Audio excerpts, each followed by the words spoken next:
हाल ही में द 50 में नजर आए मिस्टर फैजूल, आफ्टर शेफ 3 में नजर आ रही जन्नत जुबैर, इन दोनों की लव स्टोरी से लेकर ब्रेकअप स्टोरी दोनों ही काफी ज्यादा चर्चा में रही है। और आखिर ये दोनों अलग क्यों हुए हैं, इन दोनों के बीच ऐसा क्या हुआ, इस बात को आज तक दोनों में से किसी ने भी कभी नहीं बताया, ना इनके किसी करीबी ने बताया। पर कुछ कुछ हिंट जो है मिस्टर फैजू अपनी बातों से दे ही देते हैं कि आखिर उनके रिश्ता टूटने की वजह क्या रही है। मिस्टर फैजू ने जो इंटरव्यू दिया है उसमें उनसे जब पूछा गया अपने पार्टनर, अपने रिश्ते को लेकर कि आपका जो रिश्ता है वो किस तरह का होना चाहिए, तो इस पर फैजू ने वैसे तो काफ़ी सारी बातें की हैं, बट स्पेशली फैजू ने एक बात बोली है और वो ये बोला है कि रिश्ते के अंदर ट्रांसपेरेंसी होना सबसे ज़्यादा इम्पोर्टेंट होता है। इसका मतलब है कि रिश्ते के अंदर आपको थोड़ा बहुत बदलना पड़ता है, एक दूसरे के लिए बदलना पड़ता है, अपने आप को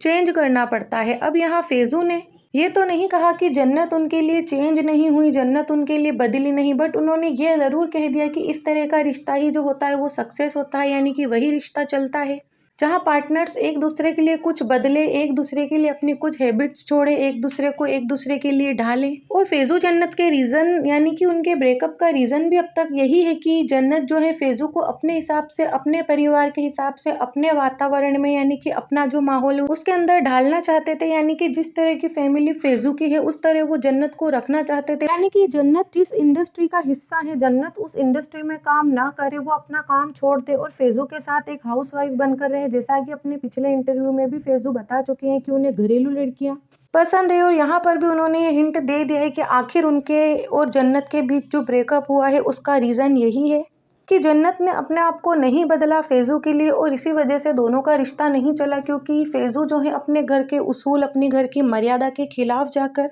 जन्नत को एक्सेप्ट नहीं कर सकते थे। वो चाहते थे कि जन्नत जो है उनके माहौल में ढल जाए और उनके माहौल को एक्सेप्ट कर ले। तो अब आपकी राय में कौन सही कौन गलत है, क्योंकि एक लड़की के भी कुछ ड्रीम्स होते हैं, एम्बिशंस होते हैं, जिसमें वो चाहती है कि उस करियर में वो काफ़ी आगे जाए और सिर्फ शादी की वजह से उससे अपना करियर ना छोड़ना पड़े। तो वहीं फैजू भी उनकी जगह कुछ हद तक सही है।